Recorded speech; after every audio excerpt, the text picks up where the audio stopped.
સહજાનંદ સ્વામી મહારાજની જય. ઈષ્ટદેવ પરમ આરાધ્ય અનંતકોટી બ્રહ્માંડાધિપતિ સર્વનિયંતા સર્વ અંતર્યામી ભગવાન સ્વામિનારાયણ એમના દિવ્ય ચરણ કમળ સાનિધ્યમાં ચારેકોર વીટળીને બેઠેલા અનંત અનંત અક્ષર મુક્તો, એમની જ પાવન સન્નિધિમાં અત્રે ઉપસ્થિત પૂજ્યપાદ સંતો, કથાબિલાસ એવા બાળ, યુવાન, વૃદ્ધ સમસ્ત ભક્તો સર્વેને ભગવાન સ્વામિનારાયણની ભાવ સ્મૃતિ સહિત સાદર જય સ્વામિનારાયણ. વાલા ભક્તો, આપણી ચાલતી નિત્ય શ્રીમદ સત્સંગી જીવન કથા ગંગા, એમાંય ગત સત્રની અંદર એ ખટવાંગ રાજા એબલ ખાચરના દરબારની અંદર એટલે ગઢપુર પધાર્યા છે. ગઢપુરમાં જ્યારે ખટવાંગ રાજા પધાર્યા છે ત્યારે એબલ બાપુએ એનું યથોચિત સ્વાગત કર્યું. સ્વાગત કર્યા પછી એક જ પ્રશ્ન કે આપ ક્યાંથી આવો છો? અમને ચોક્કસ વિશ્વાસ આવે છે કે ચોમાસા જેવા આવા વિકટ સમયની અંદર પણ આપ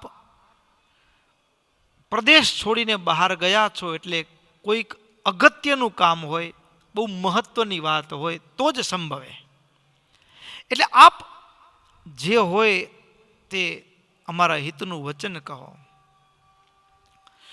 ત્યારે ખટવાંગ રાજા એણે વાત કરતા કીધું, ઇતિ પૃષ્ટ શતમ પ્રાહ શરધારાખ્ય પત્તને સહજાનંદ નામાસ્મત ગુરુરસ્તિ સમાગત. ભક્તો, ખટવાંગ રાજા કેટલા વિવેકી હશે એનો અંદાજ ક્યાં આવે ખબર છે?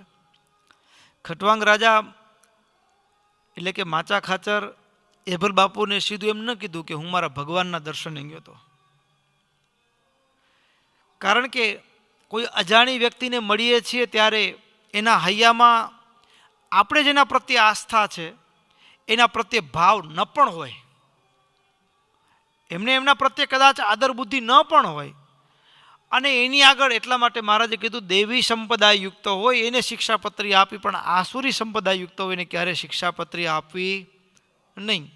એ જ રીતે જ્ઞાન પણ દેવી સંપદા યુક્ત હોય એની આગળ કહેવું. અને એના કારણે આ ખટવાંગ રાજાનો જે ઉત્તર છે એને મહારાજને પ્રથમ ગુરુ તરીકે કીધું. એબલ બાપુની આગળ કે આમ તો હું સરદારથી આવું છું અને તમને એમ થશે કે સરદાર વળી શેના માટે ગયા હતા? તો વાત એવી છે કે મારા ગુરુએ મોટો જન્માષ્ટમીનો ઉત્સવ કર્યો હતો.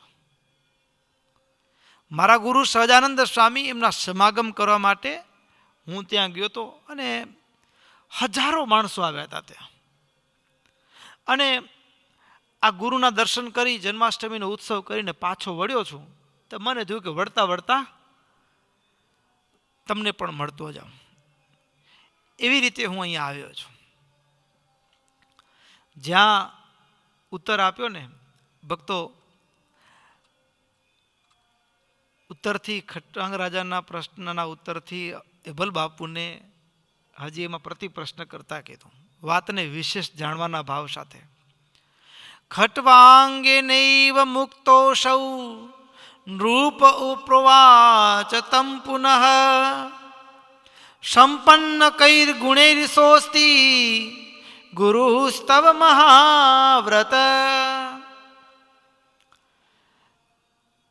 એભલ બાપુ પૂછ્યું કે હે મિત્ર, મને એક વાત મનમાં દ્રઢ છે કે તમે આવા ગુણિયલ છો, ગ્રસ્થમાં રહેવા છતાં પણ બ્રહ્મચર્યનું પાલન કરનારા છો.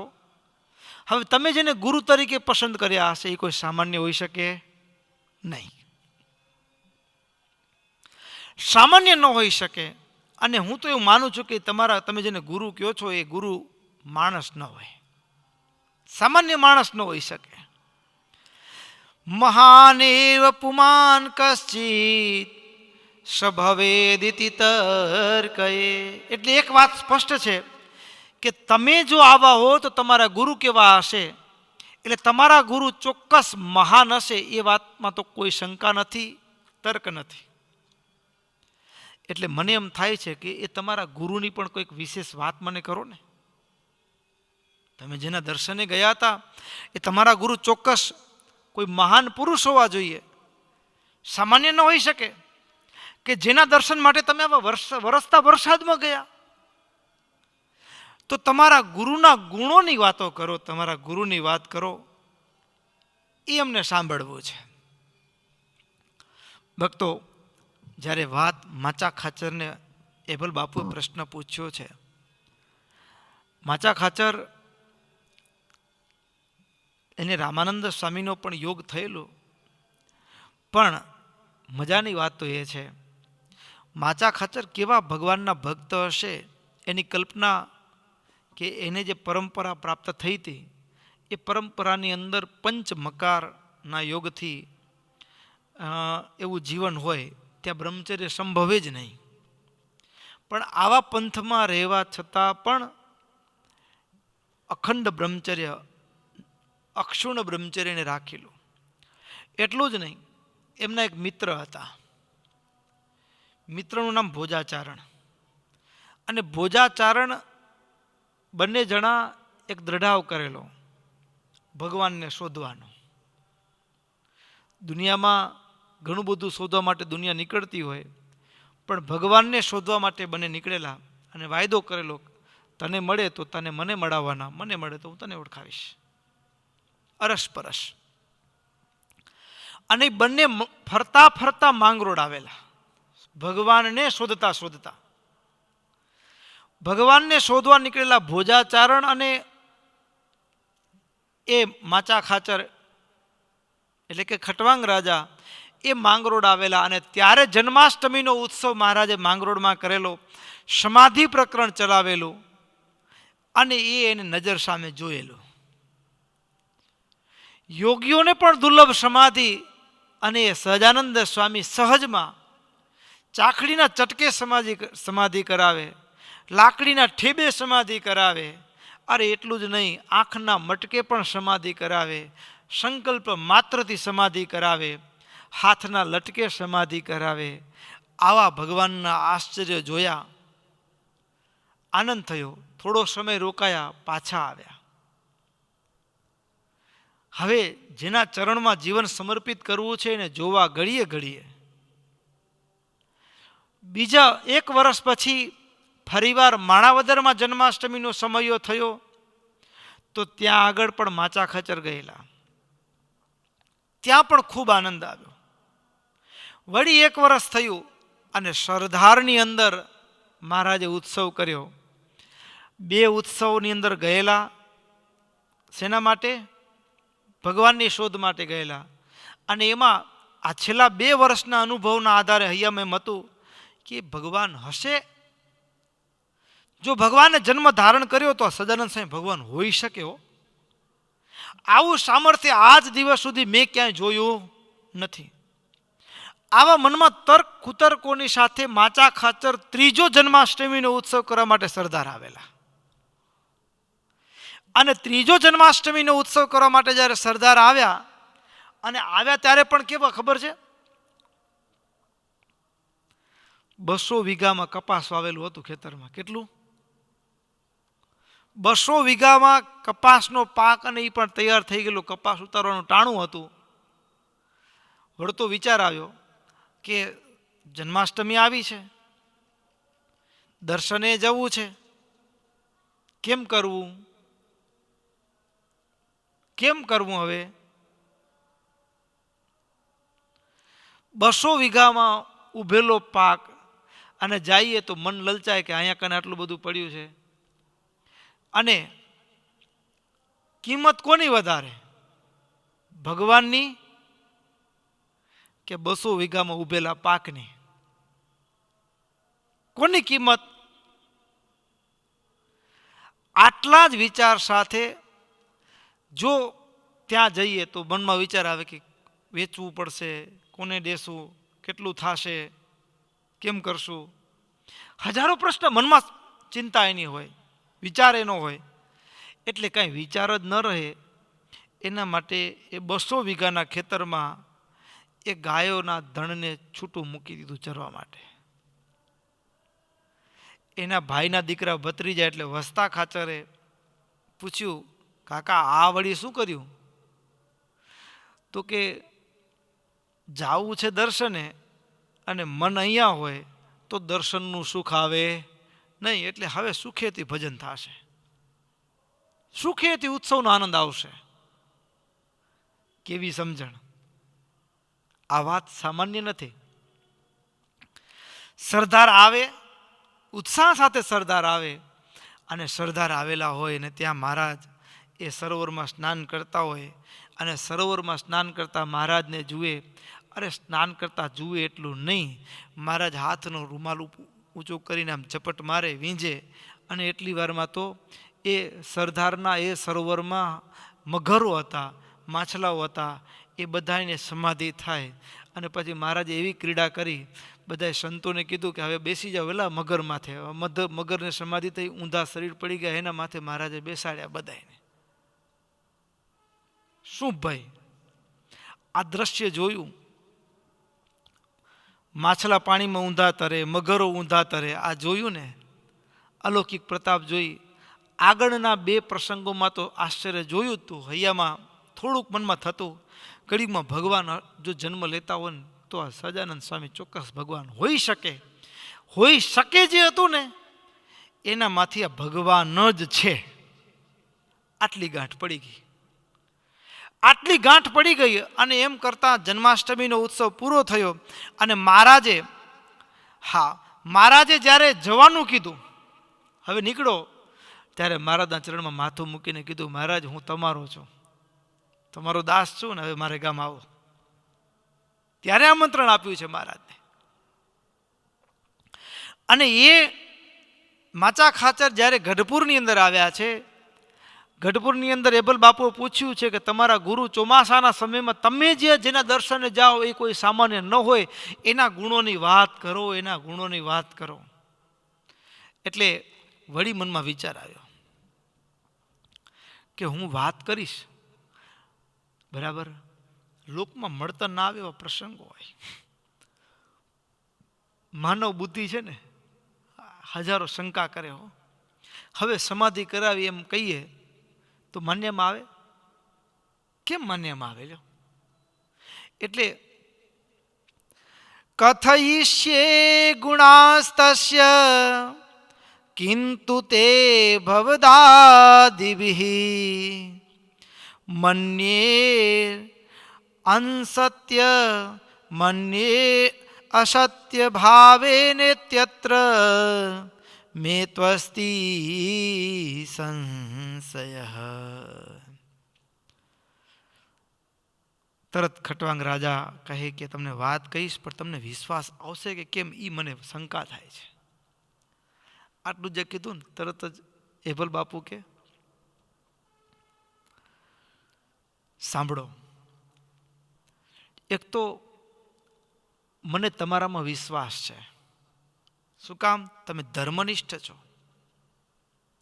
તમે સત્ય વક્તા છો. કોઈ બીજો માણસ હોય ને તો એ પ્રભુને ઓળખવામાં છેતરાય, પણ તમે છેતરાવ એવા નથી. તમે ગુરુને ઓળખવામાં છેતરાવ એવા નથી. પ્રતીતિ ધર્મનિષ્ઠસ્ય તવ સત્ય ગિરોસ્તિ નઃ. અને જેમ પાંડવોમાં જ્યેષ્ઠ યુધિષ્ઠિર એ ધીર ગંભીર પ્રકૃતિ છે અને સત્ય વક્તા છે, એમ આપ પણ સત્ય વક્તા છો, ધર્મિષ્ઠ છો. એટલા માટે અમને તમારા દીકરા માનીને, એવલ બાપુ શું કહે છે, તમારા દીકરા માની, તમારા સંતાન જાણી અને તમારા ગુરુના પ્રતાપની વાતો કરો. તમારા ગુરુએ સહજાનંદ સ્વામી છે કોણ એની વાતો કરો, અમને સાંભળવું છે. અમે પણ સંસારમાંથી મુક્ત થવા ઈચ્છીએ છીએ. આટલી જે વાત કરીને અને ત્યાં તો હવે માચા ખાચરે શરૂઆત કરી. હો, જે આંખથી જોયું હતું ને, જે આંખથી જોયું હતું, ખટવાંગ રાજા કે બાપુ સાચું કહું ને તો મેં મારા ગુરુના પહેલા દર્શન હું અને ભોજો ચારણ બંને ભગવાનને શોધવા નીકળ્યા હતા. શોધતા શોધતા અમે માંગરોળમાં ગયા ને, તે આંબલીના ઝાડ નીચે મેં સદાનંદ સ્વામીને પહેલી વખત જોયા હતા. પહેલી વખત જોયા ને ત્યારે હૈયામાં એમ થયું કે આજ દિવસ સુધી સાધુ બાવાઓ તો ઘણા જોયા પણ આના જેવા નહીં. તેથી મારા હૈયામાં હા પડી ગઈ હતી. સાચું કહું એ ભલ, સાચું કહું ને તો એક ક્ષણે મેં એવા આશ્ચર્ય જોયા કે જે શાસ્ત્રમાં શોધતાય ન મળે. એ ભલ તમે પણ પરિવારની સાથે 7 વખત ભાગવતની કથા સાંભળી છે. તમે પણ સૌભરી એકલ શૃંગી જેવા રાજાઓની કથા તમે સાંભળી છે, મહાત્માઓની કથા તમે સાંભળી છે.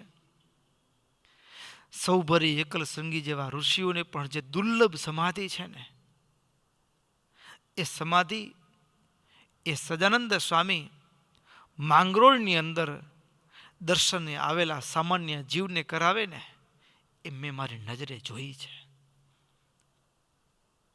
બાપુ આપણું તો માનવ હૈયું ને, આપણું તો માનવ હૈયું એટલે શંકા થાય કે આ શું સાચું હશે? પણ ગામડાનો ગવાર માણસ હોય, જેને કંઈ શાસ્ત્રના એક અક્ષરની ખબર ન હોય, જેને જિંદગીમાં કોઈ દી શાસ્ત્ર સાંભળ્યું ન હોય, અને એ વ્યક્તિ સમાધિમાંથી જાગે અને ભાગવતાદિક શાસ્ત્રોમાં જે ભગવાનના ધામનું વર્ણન છે ને, એ જેમ છે તેમ કહી બતાડે. શું માનવું બાપુ? આપણે માનવું શું?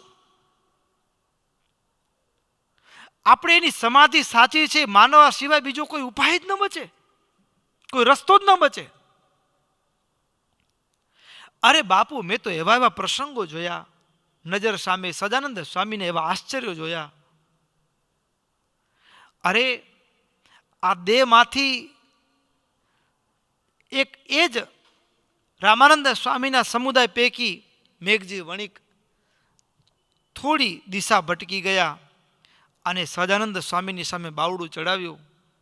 અને બાવડું ચડાવ્યું ને ત્યારે એણે સમાધિનિષ્ઠ હતા, એ પણ ગુરુની કૃપાથી સમાધિષ્ઠ હતા. અરે દેહ છતે ધામમાં જાયને આવે આવી કક્ષાની સ્થિતિ હતી. અને એણે સદાનંદ સ્વામીની સામે પડકાર ફેંકતા એણે એમ કીધું કે આજથી ચોથા દિવસે ચોથા મુહૂર્તમાં હું આ દેહનો ત્યાગ કરીને ધામમાં જઈશ. એ સભાની અંદર હું સાક્ષી હતો.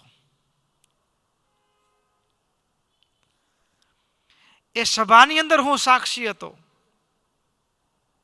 અને ત્યારે ચોથા દિવસે ચોથા મુહૂર્તમાં ધામમાં જવાની જ્યારે વાત હતી અને ત્યારે એને ધામમાં જતા અટકાવ્યા હતા. અહીં બ્રહ્મરંધ્રમાં રોકી રાખ્યા હતા ત્રિશંકુ રાજાની પેઠે. એ પણ મેં મારી નજરે જોયું છે. અરે એટલું જ નહીં બાપુ, હું સદાનંદ સ્વામીની શું વાત કરું. ભલભલા રાજા મહારાજાઓને નમાવે ને એવા તાંત્રિકો ને માંત્રિકો પણ એ સદાનંદ સ્વામીના ચરણમાં માથું ઝુકાવે છે. ક્યાં દ્રવિડ દેશ, ક્યાં પૂર્વ કામાક્ષી, અને ત્યાંના તાંત્રિકો અહીંયા દ્વારિકા સુધી આવેલા હોય. મગનીરામ અને એ સદાનંદ સ્વામી પાસે આવે અને એની તમામ તંત્ર વિદ્યાઓ નિષ્ફળ થઈ જાય. બીજા દિવસની સવાર પડે અને સદાનંદ સ્વામીના ચરણમાં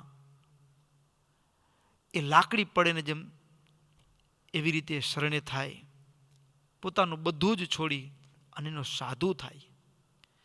એ મેં મારી નજરે જોયું છે.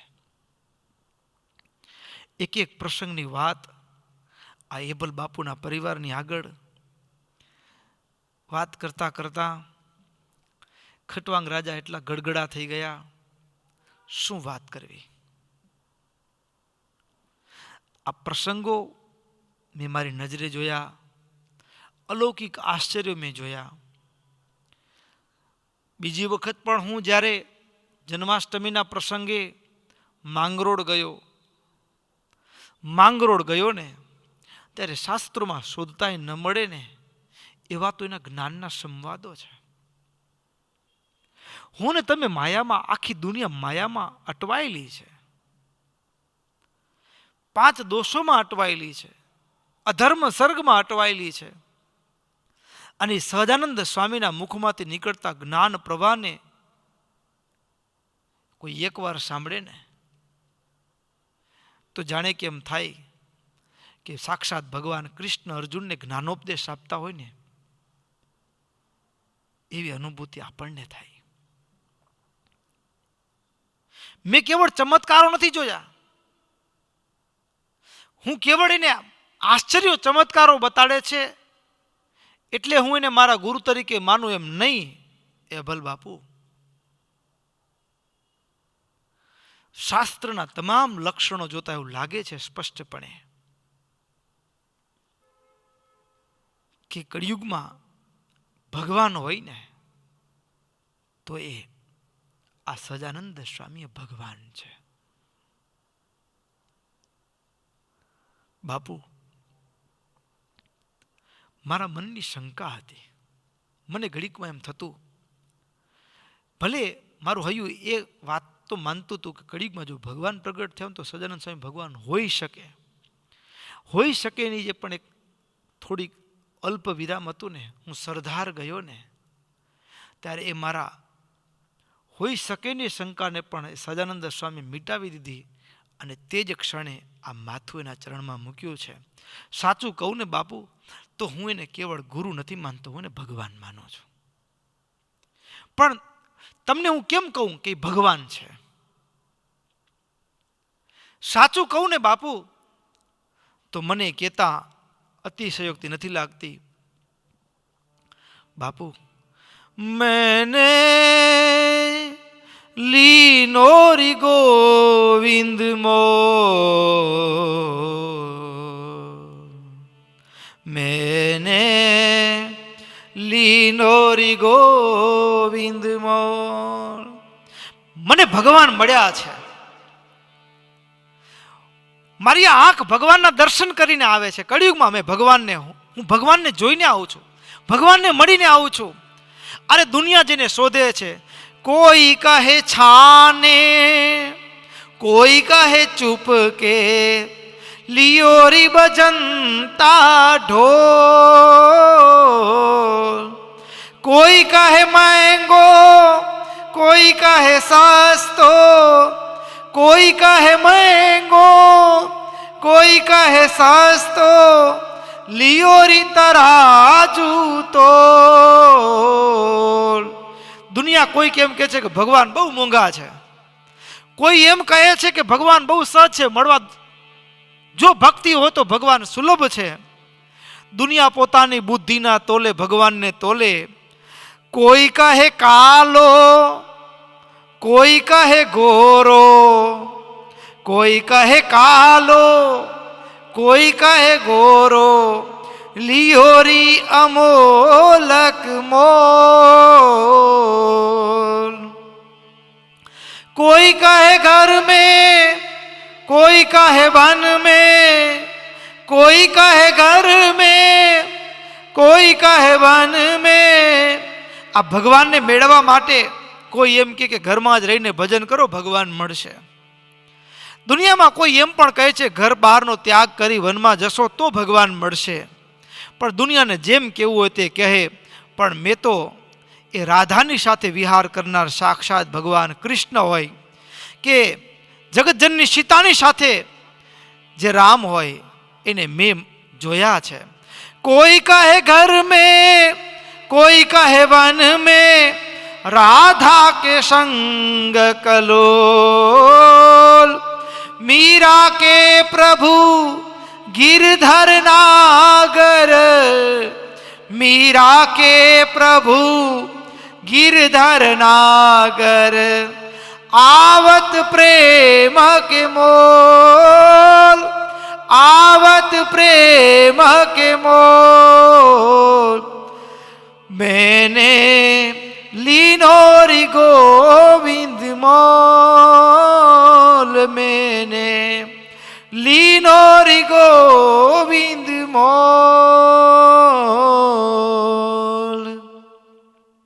એમાં એબલ બાપુએ સાંભળેલું પણ ખરું.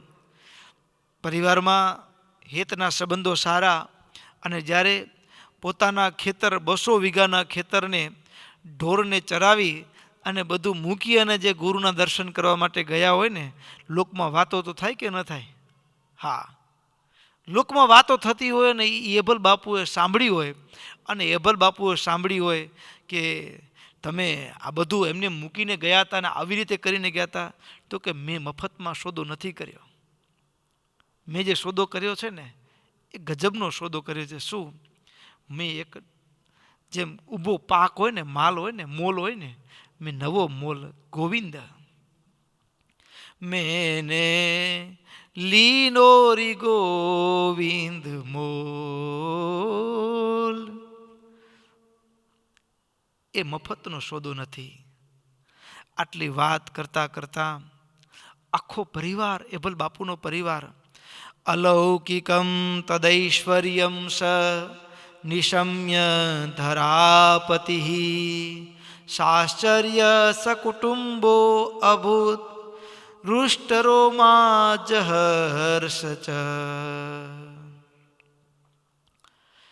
જ્યાં માચા ખાચર વાત કરે કે મેં એને હજારો ભક્તોને સમાધિ કરાવતા જોયા છે, મેં એને માંત્રિકોને તાંત્રિકો, દુનિયાના એ ભલભલા રાજા મહારાજાઓ એના ચરણમાં ઝૂકતા જોયા છે, મેં એના મુખમાંથી નીકળતો જ્ઞાનનો પ્રવાહ આ કાનથી સાંભળ્યો છે.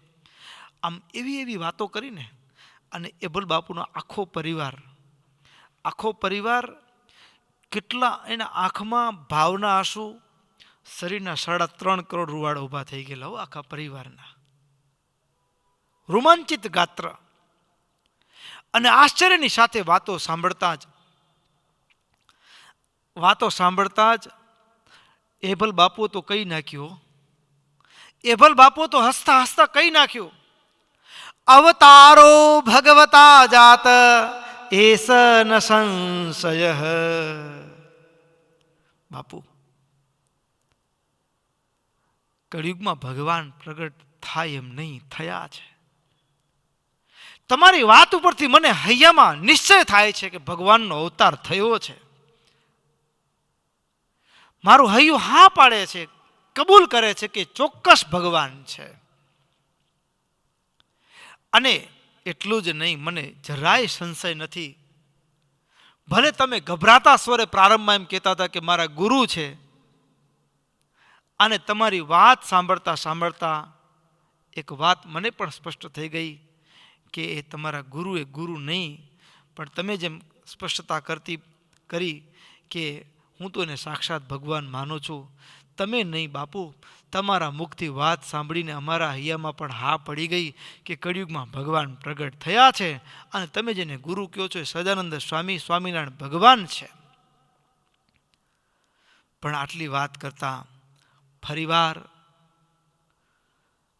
એબલ બાપુએ આગળ કીધું. હવે તો જેમાં રસ જાગ્યો છે, ભગવાન પ્રણાની ઓળખ થઈ છે, હૈયું હા પડી ગયું છે, એટલે તરત પૂછ્યું, એ ક્યાં પ્રગટ થયા? કોને ત્યાં પુત્ર રૂપે જન્મ્યા? કશ્ય પુત્રો અભવત સોત્ર કસ્મિન દેશે ચ સત્તમા. કયા દેશમાં ભગવાને અવતાર ધારણ કર્યો? સૌરાષ્ટ્રાન આગત કરહી. અને સૌરાષ્ટ્રમાં ક્યારે આવ્યા? કમ ચ દેશમ ગમિષ્યતિ. સૌરાષ્ટ્રમાં ક્યારે આવ્યા અને હવે આગળ કયે ગામ જવાના છે કયો જલ્દી. એબલ બાપુનું હૈયું ભગવાનના જન્મથી આરંભીને અત્યારે અદ્યાપી પર્યંતના તમામ એ ચરિત્રોને સાંભળવા માટે તલપી રહ્યું છે. ઝડપથી મને એના જન્મ, કર્મ, એના ચરિત્રો, એની વાત કહો. અરે મને તો એમ લાગે છે કે અમારા કોઈક જન્મના પુણ્ય ઉદય થયા છે, એટલા માટે તમે અમારા દરબારમાં આવ્યા અને તમે તમારું આગમન અહીંયા થયું. આગમન થયું એમ નહીં, પણ હું દરરોજ મનમાં વિચાર કરતો હતો. હું દરરોજ મનમાં મનસુબા કરું, સંકલ્પ કરું. રોજ સવાર પડે અને મનમાં વિચાર થાય, પૂજા કરતાં કરતાં જે પૂજામાં બાલકૃષ્ણ લાલની મૂર્તિ જુએ, પ્રભુ તમે ભૂમંડળમાં કયા રૂપે અવતાર થયો હશે, તમે કયા રૂપે પધાર્યા હશો, મારી આ આંખ કેમ શોધી શકે, ઓળખી શકે. મનમાં જે દરરોજ વિચાર આવતો કે ચોક્કસ પૃથ્વી પર ભગવાનનો અવતાર થયો હશે, થવો જોઈએ, આ મનનો વિચાર મારા દરરોજનો પ્રશ્ન, અને તમે એનું સમાધાન કરી નાખ્યું. જાણે એમ લાગે કે ભગવાને તમને મારા પ્રશ્નનું, મારા હૈયાના વાચા આપવા માટે, એનું સમાધાન આપવા માટે ભગવાને તમને અહીં મોકલ્યા છે. હવે તો બસ એક જ ઈચ્છા છે, એના જન્મથી આરંભી અને અદ્યાપી પર્યંતની તમામ કથાઓ એ મને સંભળાવો.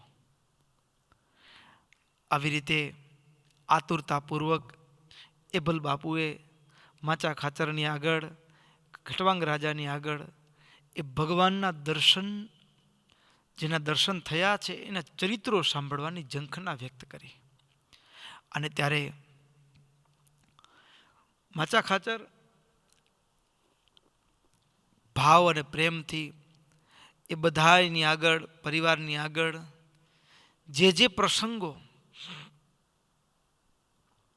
ભગવાનના જન્મથી આરંભી અદ્યાપી સરદારમાં પધાર્યા, જન્માષ્ટમીનો સમયો કર્યો, ત્યાં સુધીના બધા જ ચરિત્રો ક્રમશઃ છપૈયાની ભૂમિ ઉપર ભગવાનનું અવતરણ થયું. એ સમયે કેવી વિષમ સ્થિતિ હતી, ભગવાને અવતાર ધારણ કર્યો. એની વાત કરતાં કરતાં માંડીને વાત કરી, અરે બાપુ, જેમ એ પૂતના છઠ્ઠા દિવસે ભગવાનને મારવા માટે આવી, એ જ રીતે કોટરા અને કૃત્યાઓ ભગવાનને મારવા માટે આવી અને એનો નાશ કર્યો. 3 વર્ષના થયા, કાલિદત્તનો નાશ કર્યો. પ્રસંગોની વાત કરતાં કરતાં 11 વર્ષની ઉંમરે ભગવાને મારા તમારા જેવા અનંત મુમુક્ષુઓ જે ભગવાનના દર્શનની આશાએ શ્વાસ ટકાવી રહ્યા છે, આવા ભક્તોની મુમુક્ષુતાને, ઝંખનાને એ પૂર્ણ તૃપ્તિનો અહેસાસ કરાવવા માટે એણે વનવાસ ગ્રહણ કર્યો. વનની વાટ લીધી. વનમાં રહેનારા જોગીઓ જતીઓને એની તપનું અને સાધનાનું ફળ આપતા આપતા ભગવાન 7 વર્ષ અવિરત વિચરણ કરતા કરતા લોજની વાવે વિશ્રાંતિ લીધી. અને લોજનું એ ગામ અને લોજનું એ મંગળ પ્રભાત અને બાલ બ્રહ્મચર્યના રૂપમાં ભગવાન ત્યાં આવ્યા. રામાનંદ સ્વામીનો આશ્રમ, આ એ રામાનંદ સ્વામીને હું પૂર્વથી ઓળખું છું. એના પ્રત્યે પણ મને અહોભાવ હતો, મારા હૃદયમાં એના પ્રત્યે પણ ગુરુભાવની બુદ્ધિ હતી. અને એ રામાનંદ સ્વામી, એમના 50 સંતો, એમાં મુક્તાનંદ સ્વામી, એનો નિર્વ્યાજ પ્રેમ એ વર્ણિરાજને રોકી રાખ્યા. અરે સમયાંતરે રામાનંદ સ્વામીનું મિલન થયું. રામાનંદ સ્વામીએ એ નીલકંઠમાંથી એને ભાગવતી દીક્ષા આપી. સહજાનંદ સ્વામી, નારાયણ મુનિ એવા 2 નામ ધારણ કરાવ્યા. 1 વર્ષ બાદ એને ધર્મની ધુરા સોંપી. ગુરુદેવ ધર્મધુરા સોંપ્યા પછી અલ્પકાળ 1 માસની અંદર જ ભગવત ધામ સીધા આવી ગયા. ત્યાર પછી કળિયુગની અંદર અનંત જીવાત્માઓના મોક્ષ માટે પધારેલા ભગવાને એ 14માના દિવસે જ એ કળિયુગમાં મારા તમારા જેવા પામર જીવોના ઉદ્ધાર માટે મોક્ષનો એક ધોરીમાર્ગ વહેતો કર્યો અને મંત્ર, સ્વામિનારાયણ મંત્ર આપ્યો. અરે શું વાત કરવી!